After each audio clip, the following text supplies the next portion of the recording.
it's selfish if nothing else. And the reason it's selfish is because without doing that, we don't get funds back. We need to participate, and this is one way that we get matching funds for a lot of the good projects that we're following.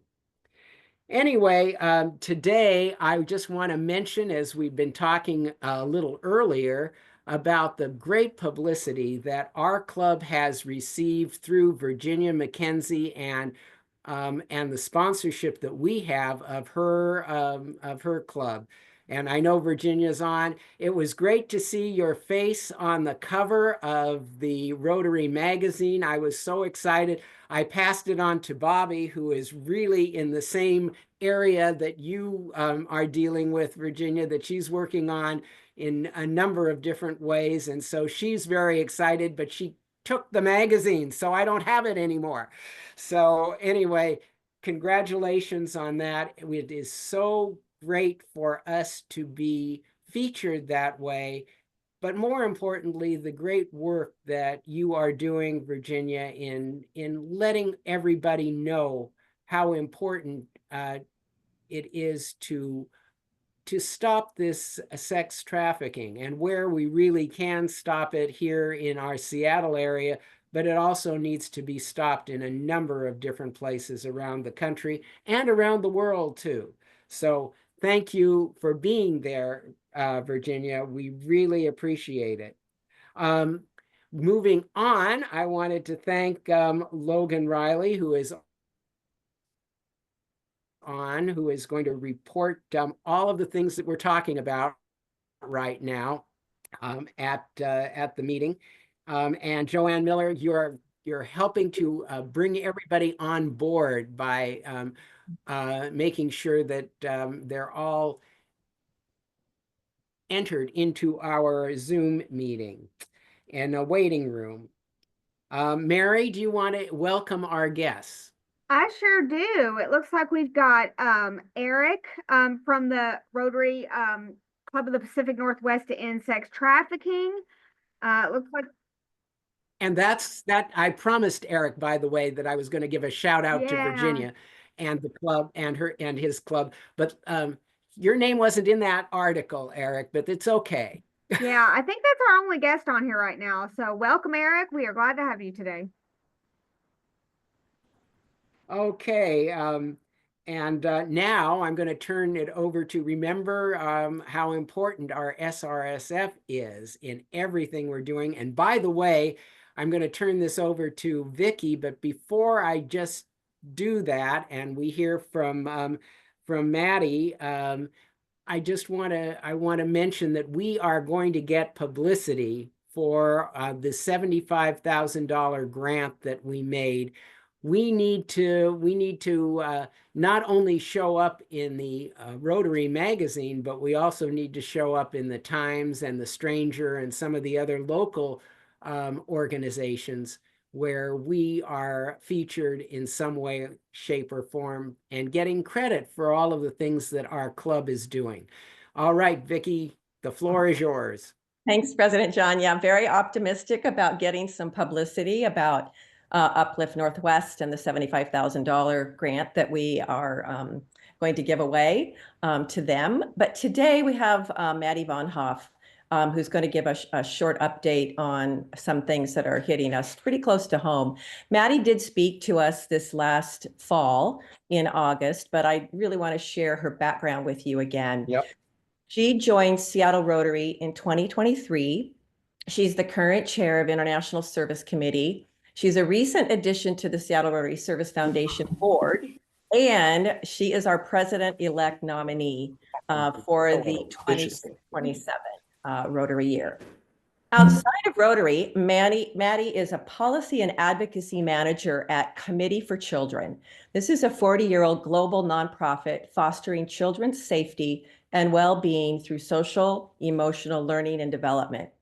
With over a decade of experience in nonpartisan issue advocacy, Maddie's expertise spans diverse issues, including education, economic mobility, civil rights, global health, and gender equity. Previously, Maddie was a regional organizing manager at the One campaign and a project manager at the Civil Liberties Union, American Civil Liberties Union of Washington. Maddie earned her Master of Public Administration at Syracuse University and a BA in Psychology at Western Washington University. So please join me in welcoming Maddie to give a brief update. Hi, good afternoon, everyone. Thanks, Vicki, so much for the introduction. Thanks, President John, for the opportunity to speak today. My name is Maddie, and like I said, I chair the International Service Committee for Seattle Rotary. Instead of doing a formal presentation today, I really hope to engage you all in more of a fireside chat as we discuss the significant impacts of President Trump and his administration's decision to halt USAID funding and restructure foreign aid. So just a brief summary, recently a 90-day freeze was placed on U.S. foreign aid, which led to stop work orders for countless NGOs, universities, and humanitarian organizations. The subsequent restructuring of USAID has resulted in layoffs, halted projects, and resulted in major funding cuts to programs that are focused on health, education, and economic development. While a waiver was issued to allow some emergency aid, confusion and staffing shortages have really rendered much of this relief inaccessible. I have to clarify, this decision is not simply a difference of political opinion, as historically these programs have been overwhelmingly supported by a bipartisan majority. And it isn't just a distant issue, it affects us all. When we step back from global engagement, we don't just weaken our communities and partners abroad, we undermine stability, economic growth, and public health in our own backyard. So let's just start right there. Our work at Seattle Rotary is going to be directly impacted by these policy choices. These decisions have had significant impacts on past recipients of our funding as well as current applicants. So a few examples of this: a past recipient of ours, Peacetree Vietnam, which employs over 300 highly trained demining technicians that work year-round to safely clear unexploded bombs, mines, and rockets. However, with foreign aid frozen, their teams cannot work. As this just in as an update, they've since been refunded, but these pauses, the stops and starts in the funding do have devastating consequences on this life-saving work. We've also seen that there's been cutting funding to refugee programs in Thailand, which has a direct impact on vulnerable populations, where a swim program we have funded in Chiang Mai serves a large percentage of immigrant children. With worsening conditions in Myanmar and refugee camps due to these cuts, the number of refugee and immigrant children is expected to increase, placing a greater demand on our Rotary partners in Thailand for child safety, health, and education programs. One of our current applicants is also affected, that's working towards malaria screening and treatment for students in Guinea. As they are also connected with USAID funded, they have been directly affected, jeopardizing their ability to deliver resources and support in the fight against malaria. And much of this impact is due to money already committed, supplies already purchased, essential workers laid off, medication and vaccinations sitting there waiting to be of service, and food going to waste, all while folks wait for help while potentially thousands of lives are lost. It is really hard to capture, I think, the magnitude of the lives impacted and the money wasted with these decisions today and in the years to come.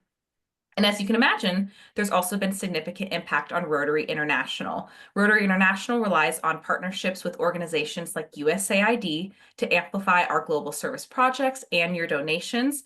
With this funding slash, we face new challenges in delivering sustainable change. Our programs focused on polio eradication, maternal health, and clean water have all experienced disruptions.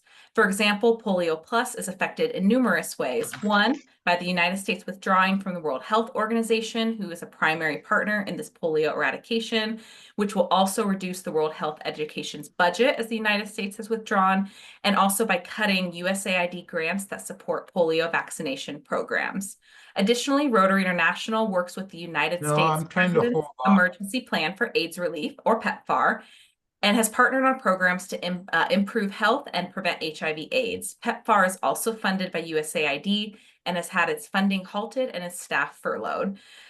As we know, with these global health crises, these decisions might allow diseases like polio and HIV/AIDS a foothold to turn back the clock, needlessly impacting those most vulnerable, like women and children.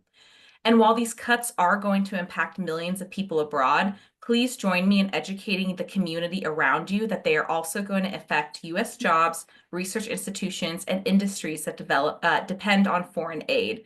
Just a few examples: in Washington State, our agricultural industry depends on USAID-funded food aid programs that purchase Washington-grown crops for distribution overseas. In Alabama, the International Fertilizer Development Center faces a 30 to 40% funding loss, which will threaten global food security and local jobs. And universities like UC Berkeley, UC San Diego, and Arizona State University have lost millions in funding for education and global development research. Governments may step down during this time, so we must step up. Rotary has always been a leader in international service, and now our role is more vital than ever. Without USAID support, communities are still going to need clean water, access to life-saving medication, education, and economic opportunities. How long are we going to be okay with asking them to wait? As someone who has invested over a decade of my career fighting to protect and expand these vital programs, I am personally devastated by the idea that there might not even be programs to go advocate for. Stepping back from global aid isn't just a policy choice, it is a decision that will cost lives, and it is an abandonment of our values. When the United States retreats from the world stage, we don't just create a leadership vacuum, we risk unraveling the hard-won progress in global health, education, and poverty alleviation. Others may step in, but without the effectiveness, accountability, and collaboration that the US-backed initiatives bring, the impact won't be the same. Here's the thing that does give me hope during this time. Rotarians don't wait for permission to lead. When there's a gap, we've been known to fill it, and when there's a need, we act.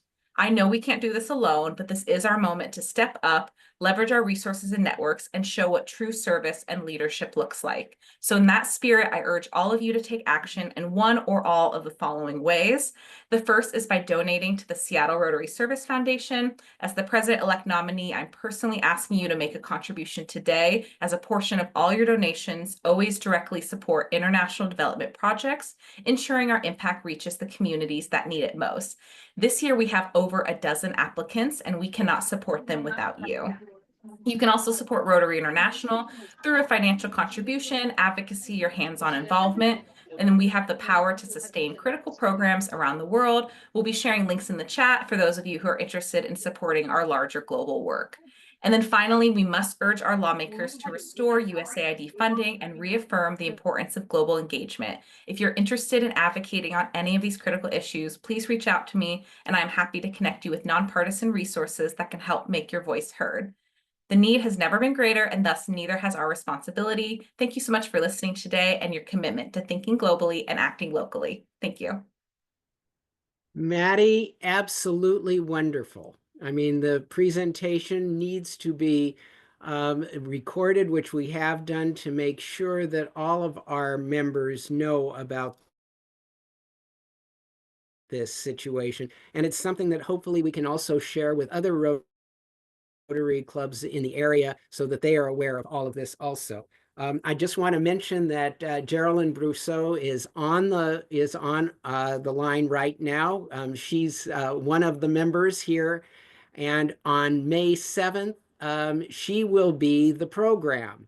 And given that, we'll hear much more about Peace Trees Vietnam and how the effect of what's going on matters to them and matters to us in their future.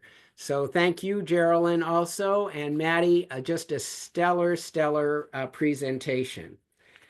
Well, now I have the great honor of introducing our fire chief, Harold Scoggins, who is going to be our main speaker today. It might have been best if we were here in person, but it's good to have you online, and we'll all be able to see the slideshow that you have prepared, and that will be great. Just want to give you a little bit of background of the chief, that he started his firefighting career as a member of the U.S. Air Force. It's okay, you were in the Air Force. You know, I'm pretty partial to the Navy. And he served as a firefighter, engineer, captain, battalion chief, and deputy chief.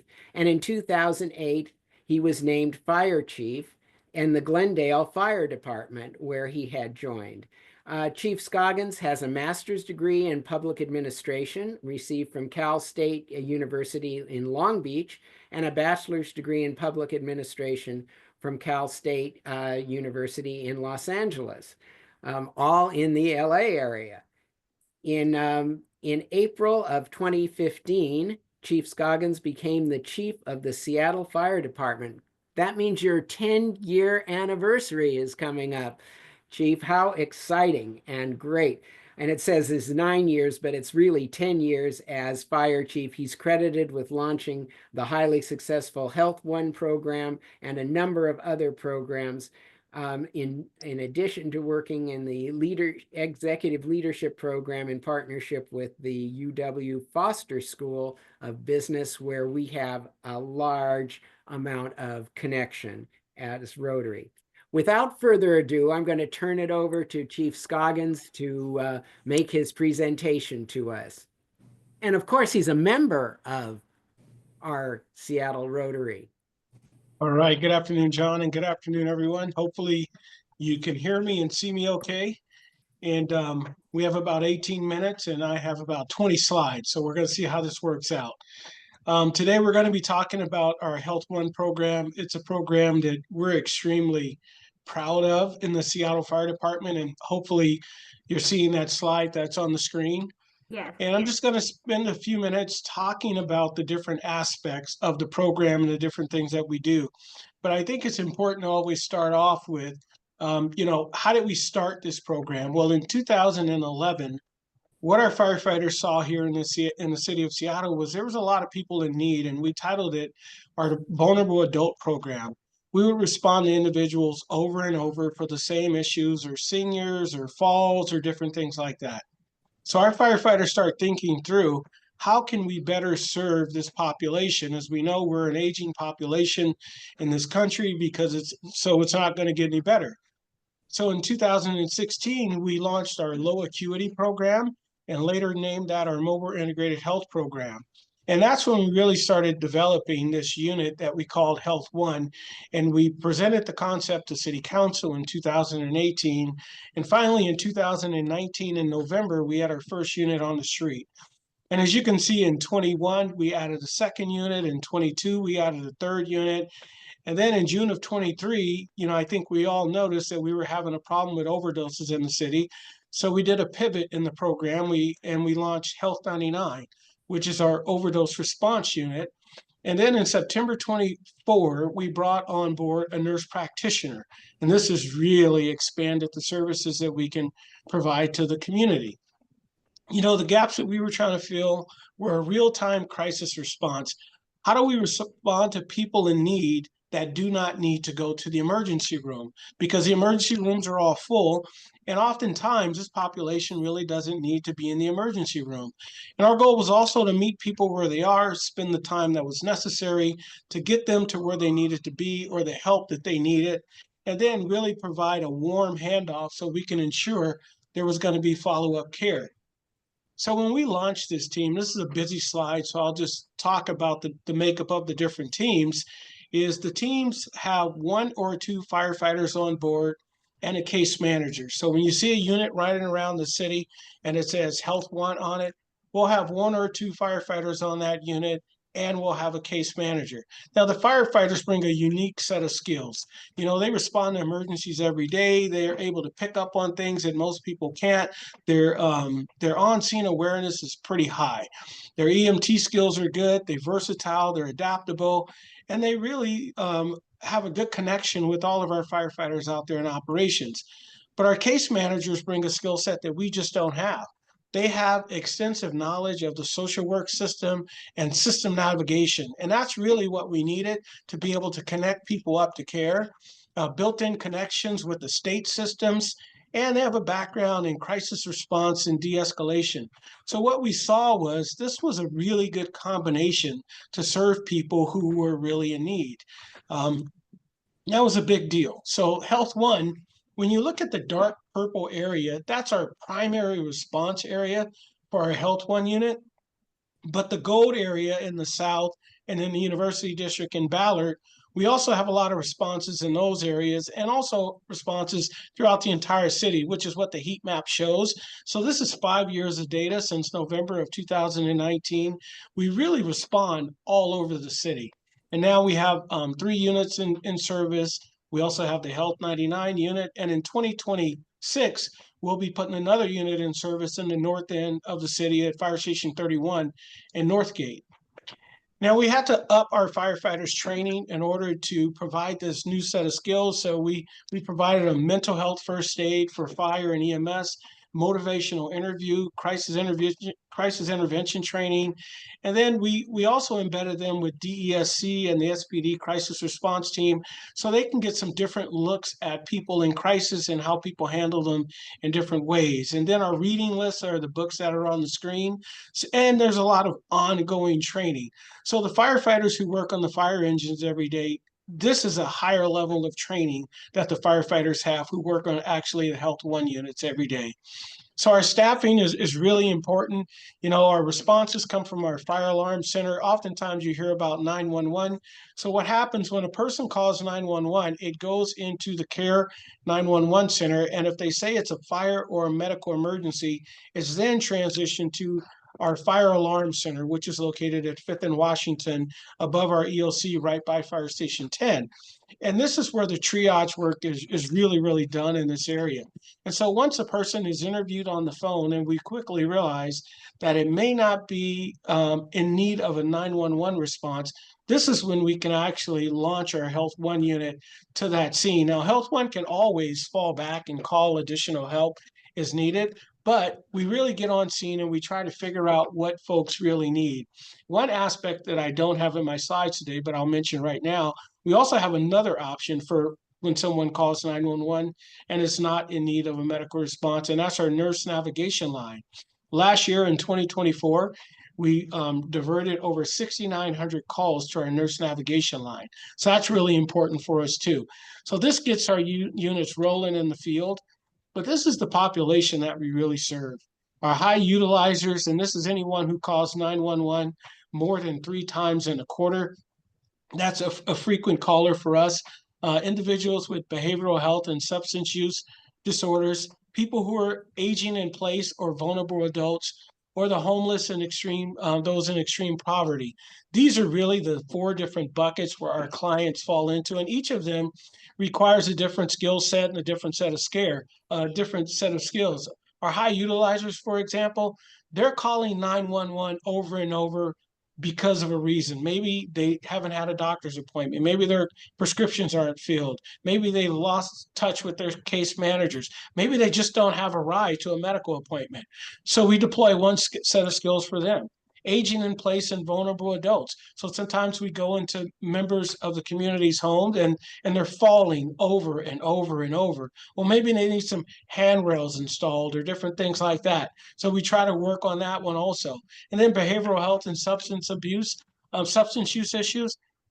They have skill sets to manage that population, and people who are homeless and extreme poverty, they need a variety of things. Maybe they need some medical care. Maybe they need a warm blanket. Maybe they need a warm meal. Maybe they need a ride to a shelter. So these are the 4 different buckets that we really spend a lot of our time working in. Last year in 2024, our referral system, which is separate from our units that are dispatched with lights and sirens, we dispatch our folks on Health One and our mobile integrated health program over 3,500 times to members of the community. That's really important because this is follow-up care. This isn't 911 care. We can have a unit that goes into a home for an EMS call, and they'll go back to the station, and we have a vulnerable adult report. They'll fill that out. Our Health One team will get it the next day, and they'll go and do a follow-up visit to say, hey, we got this form. We know our folks were out here yesterday.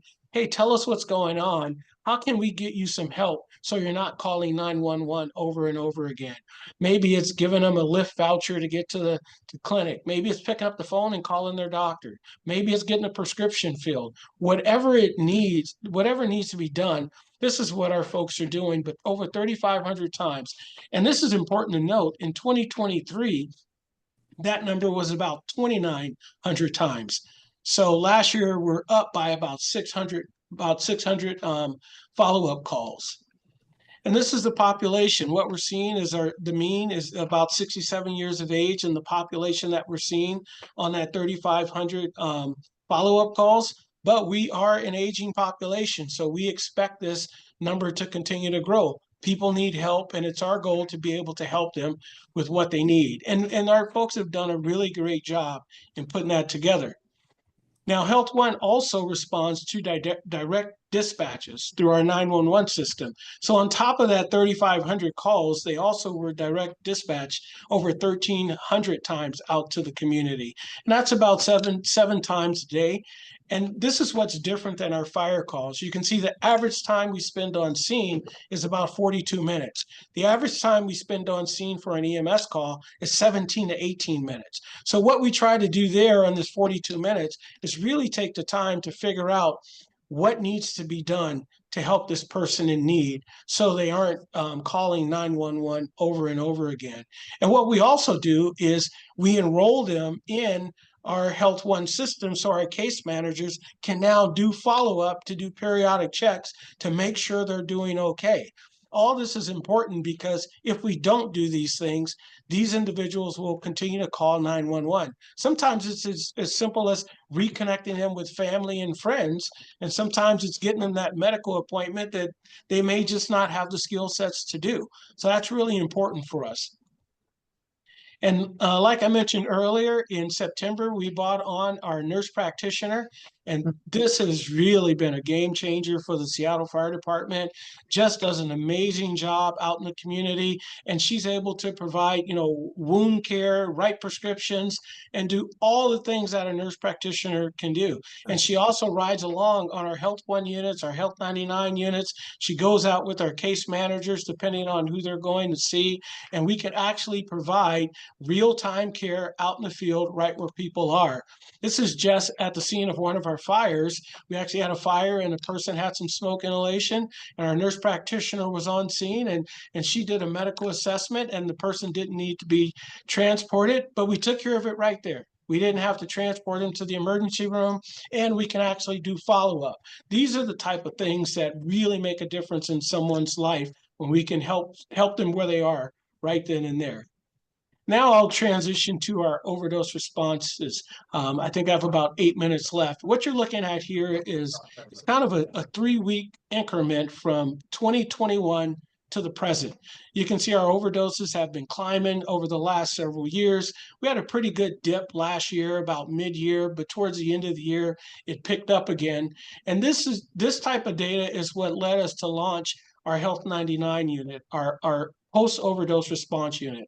So anytime in the city there's an overdose and this unit is available, they go out and they're now communicating with the patient. And what they do is they get all the other resources away. I mean, you can imagine if you're a person who's not well, and then you wake up from an overdose, and you may have, 4 or 5 police officers, 6 to 8 firefighters, and everybody else hovering over you watching. That's a pretty intimidating place to be at that time. It's hard to make decisions in that state of mind. So what we do, our post-overdose response team, what they do is they get the person, remove them from the scene where they can actually have a conversation about starting to change their lives. And that's really important. We modeled our program after Camden, New Jersey, Columbus, San Antonio, Alameda. Our team has been all over the country looking at different resources on how we do this. So far, it's been a pretty positive program in actually getting people in care. Our drawback is we're only in service Monday through Thursday right now from 9 a.m. to 7 p.m. We're working to expand this service to 7 days a week. But this is really important because we are making a significant difference in people's lives. And our training is done by local physicians, Dr. Folkley, Gresham, Dr. Sayer, who's our medical director. We partner with our Harborview and all the folks in the community that you would expect to make sure our folks are really dialed in and they're treating a patient right there. That's just kind of a routing chart for our folks. But what I'll show you here is this. These are some of the stats since we've started giving buprenorphine. Actually, this month, around this day, about a year ago, is when we actually started giving buprenorphine in the field. And what that is, that's the drug that can prevent the next overdose. And that's really important for us. So last February, we started giving buprenorphine and our paramedics started to give it.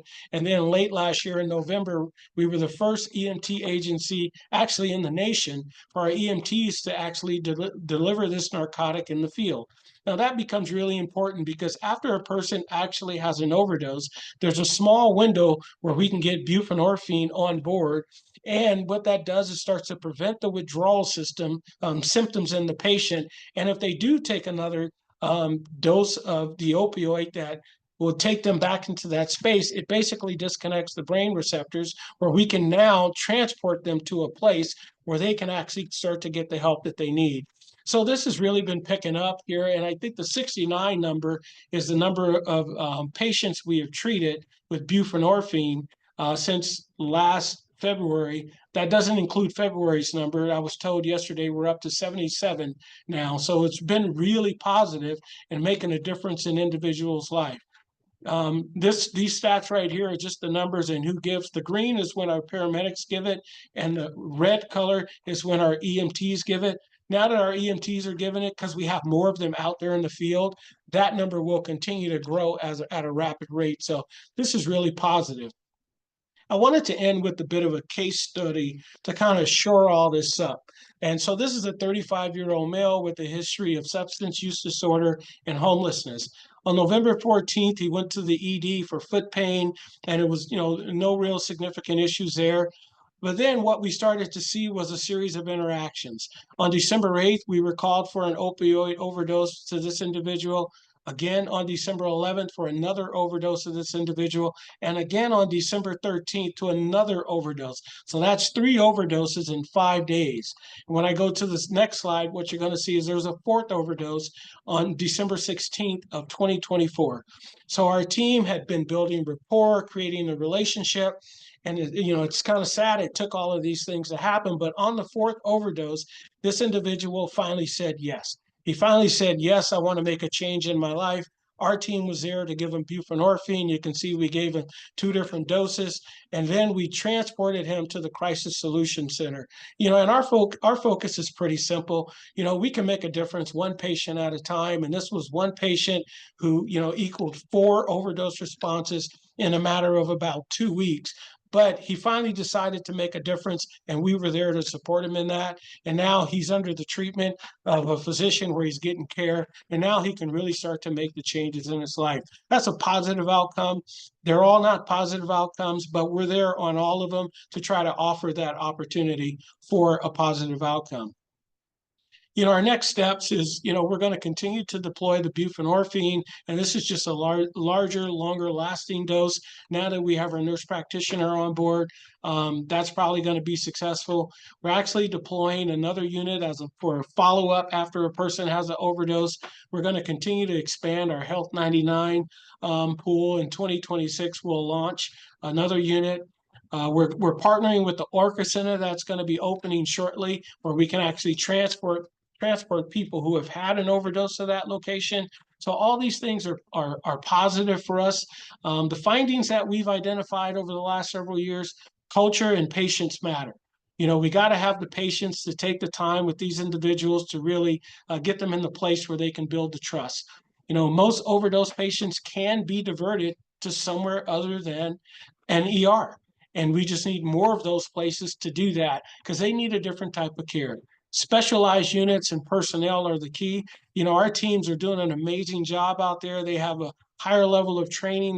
They're taught so many different things, and we see the difference that they're making each and every day.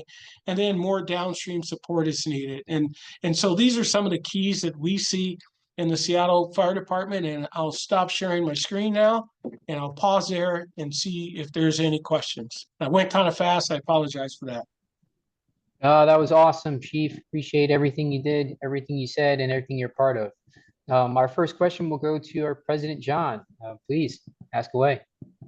I sure appreciate what you've done, Chief. We are really thrilled with this, and we're going to provide you with some a gift through our Seattle Service Foundation of healthy meals to our area people. And I know David is thrilled about that because he's going to take care of all of that and making sure that the meals get to the right people. But I do have a question, and the question has to do with, we have been really worried in Seattle about finding enough police officers. and recruiting police officers. I'm just curious as to what the recruiting situation is for you in the fire department. Are you having problems with that like the police department? Sure. Thank you for the question, and we appreciate the donation on our behalf. So right now we have about 105 vacancies in the fire department of our 1,100 sworn firefighters and another 100 professional staff.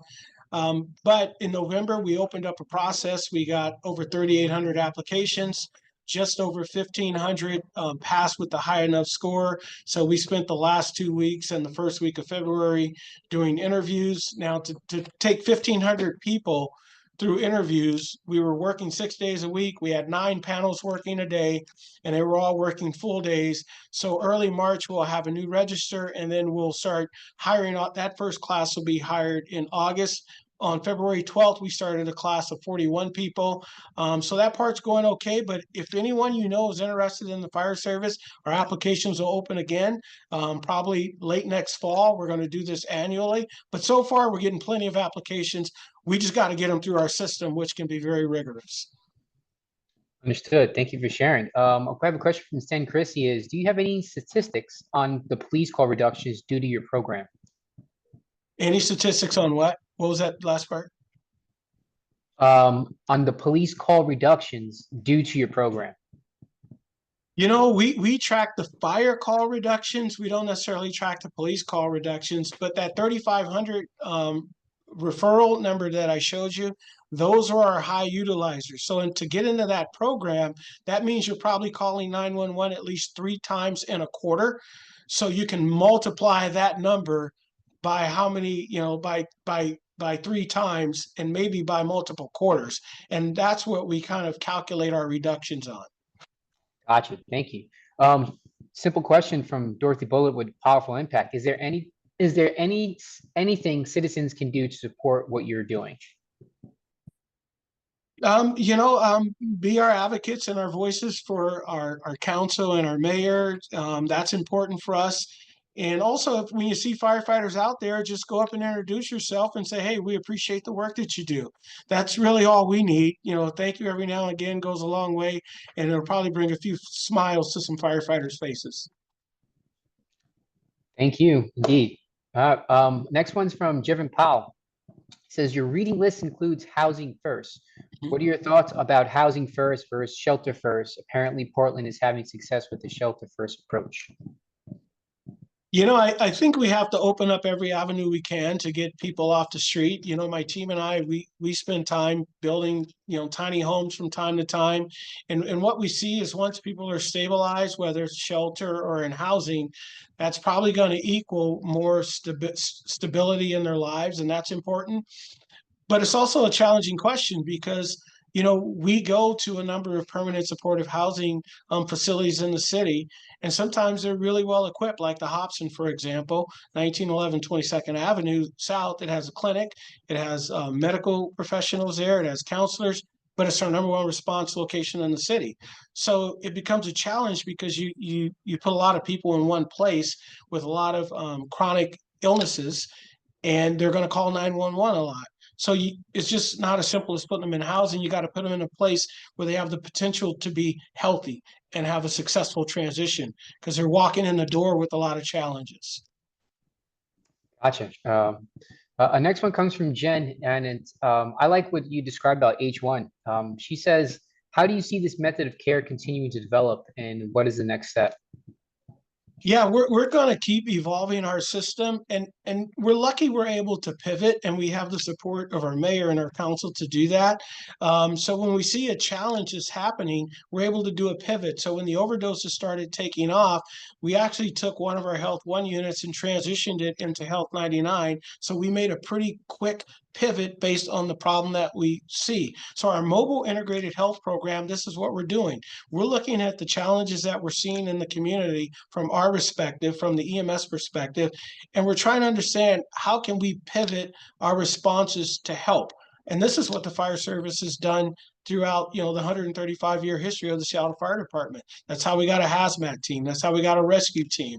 That's how we got fire boats. That's how we got search dogs. We see something that needs to be done, and we try to figure out how to pivot to get it done. This is another testament of that.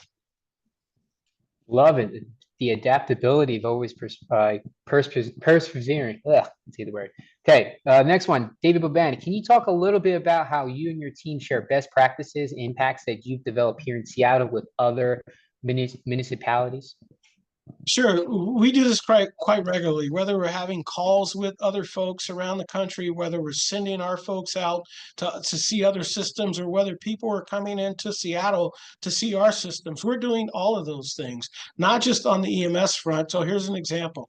Every couple of months, my Assistant Chief of Operations, Brian Hastings, he hosts a call with his peers from large fire departments from all around the country. And they're discussing best practices on how we fight fire, how we extricate people from vehicles, how we battle wildfires. So these are the largest agencies in our country, and we host that call every 2 months. We're doing that in so many areas because we believe that we can learn from you, you can learn from us. And sometimes my math is bad, but 1 + 1 = 3. One idea and another idea makes a third idea. And this is how we evolve, and this is how we get better. I love it. Last question here. You can fill out how you desire. I want to know, how do you get going on the days that you don't feel so inspired, and what gets you going on those days?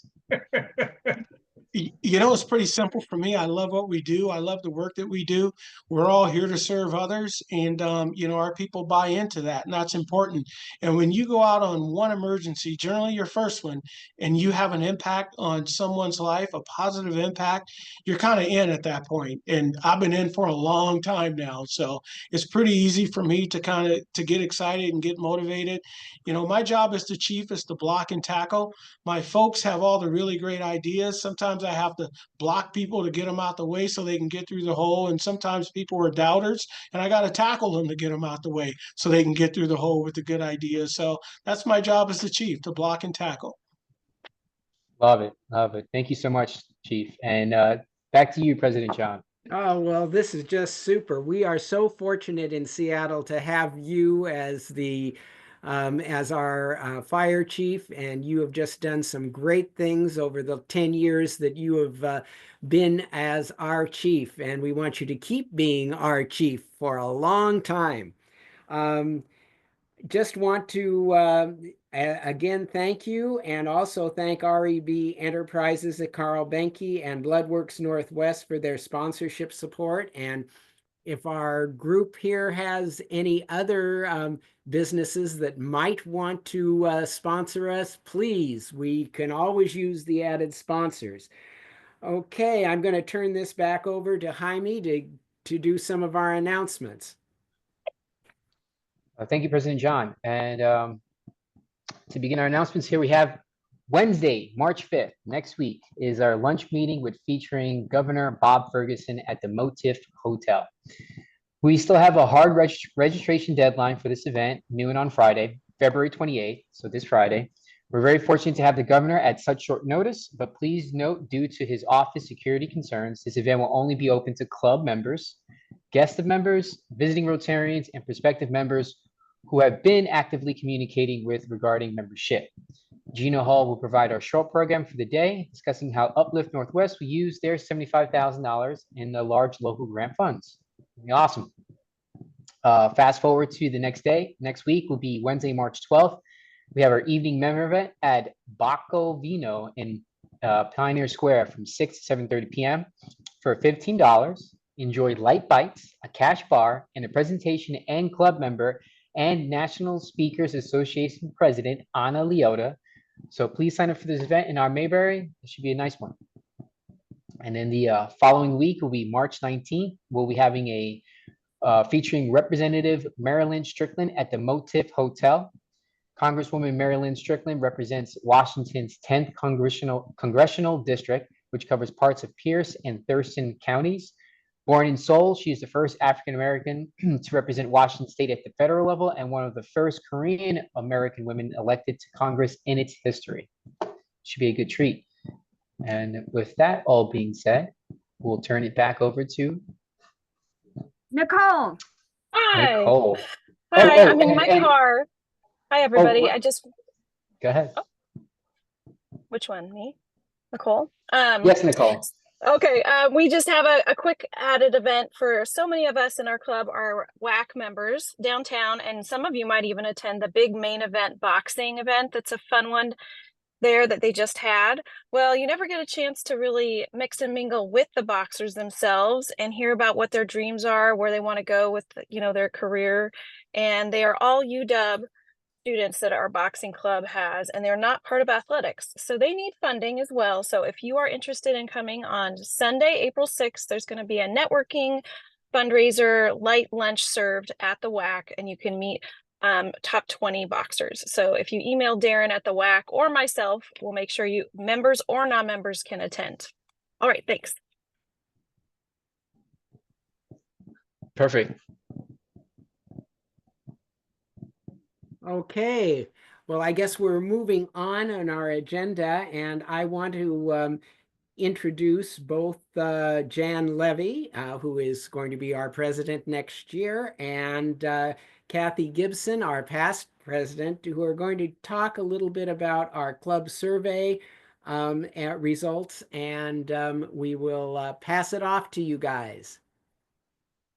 Thank you, President John. And it's going to be me presenting, but Kathy, chime in if I miss something. First of all, thank you.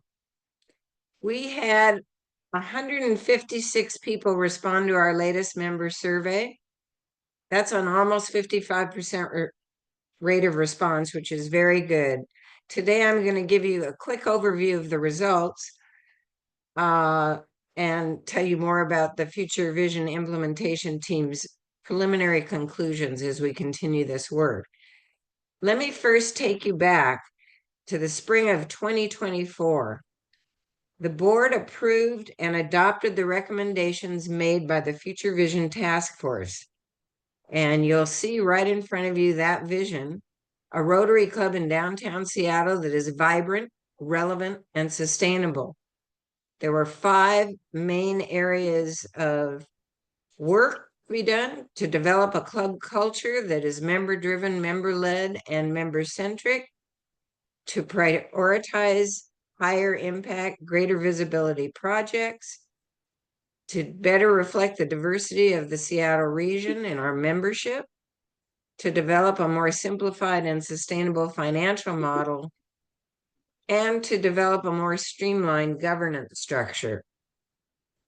Overall, the survey confirmed that while there's still a lot of work to be done, we're on the right track. And let's start with meetings.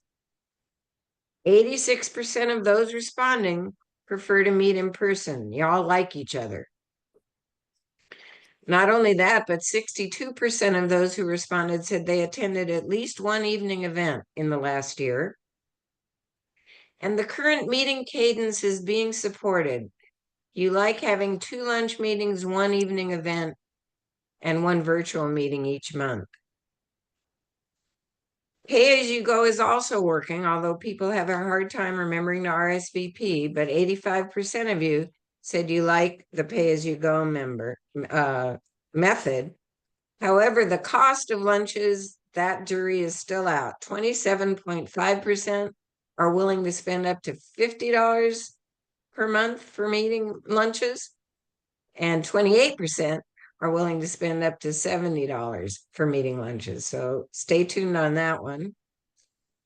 And you're willing to spend up to $30 for our evening events. Also, 80% of you do not watch the YouTube channel where we record and post our meetings, so we may be able to save money there. If we move on to membership, finding new members is essential for maintaining our club's vitality, and yet 80% of the membership have not recruited a single member this year. We need to develop a recruitment strategy that does not solely depend on our members. The survey also told us you want people who bring more diversity into our club, people with a strong business background, and people who work or live in downtown. 42% of you believe dues should stay at the current level, while 53% of you believe that dues should be increased. So once again, I will say stay tuned on that one.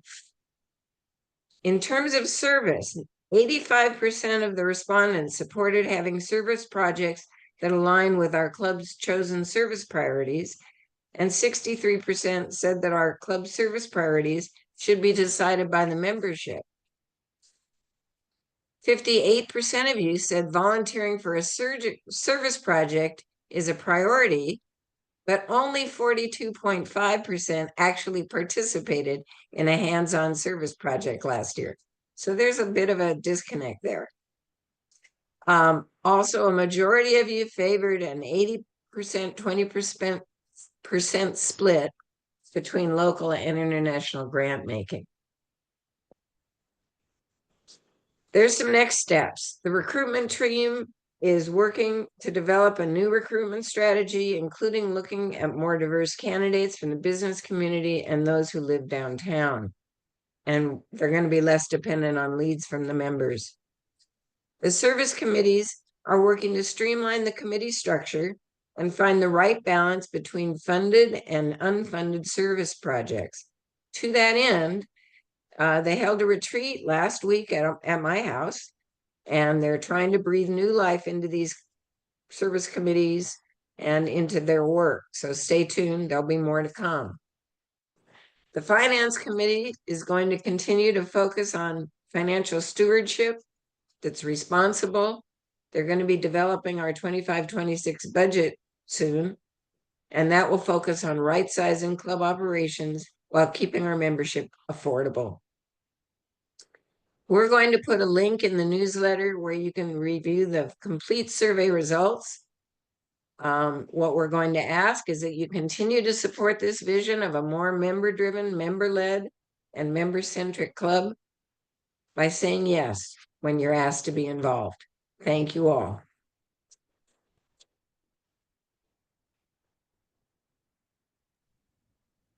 Well, thank you very much, Jan. Any word that you wish to add to that, Kathy? And you've been very involved in all of this.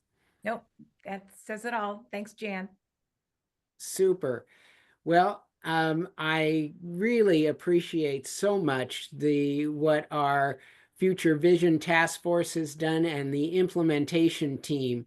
It's been sort of an interesting year. So I won't say it's a rough year, but it's been an interesting year so far. A little ups and downs, but we're learning to go with the flow, and I am really thrilled with all of the things that have been that has transpired during this year. This has been a good start on some of the changes that we're going to be seeing, and I sure hope that people will encourage others to join our club and be involved. Now with our closing remarks, and we're a little bit ahead of schedule. My goodness, this is quite special. That means I'll give you back a few minutes here, just to let you all know that tomorrow our SRSF board is going to be meeting, and Vicki, they're actually going to be meeting in person, which is really exciting. We want to keep people meeting in person as much as possible. That's what the survey basically said. We like to touch and feel, in a proper way, of course, each other, and we look forward to that. But anyway, I want to talk a little bit about some of the occurrences on February 26th. In 1863, Abraham Lincoln signed the National Currency Act, which established a single national U.S. currency. Before that, we didn't have a single currency. Each area just sort of printed money, or not printed money, they minted coins. In 1919, the U.S. Congress established the Grand Canyon National Park in Arizona. In 1977, we had the first flight of the space shuttle atop a Boeing 747. In 1980, Egypt and Israel exchanged ambassadors for the first time. And in 1993, you may have seen that we had a car bombing at the World Trade Center, but that was featured in the Seattle Times this morning. Birthdays. In 1829, Levi Strauss, who founded the Levi Strauss Company, was born. Tony Randall was born on this date in 1920, and in 1921, Betty Hutton was born. In 1932, Johnny Cash was born, and today is Liberation Day in Kuwait. Now, with all of that, we're getting close to time. I'm giving you back almost 3 minutes. We are adjourned.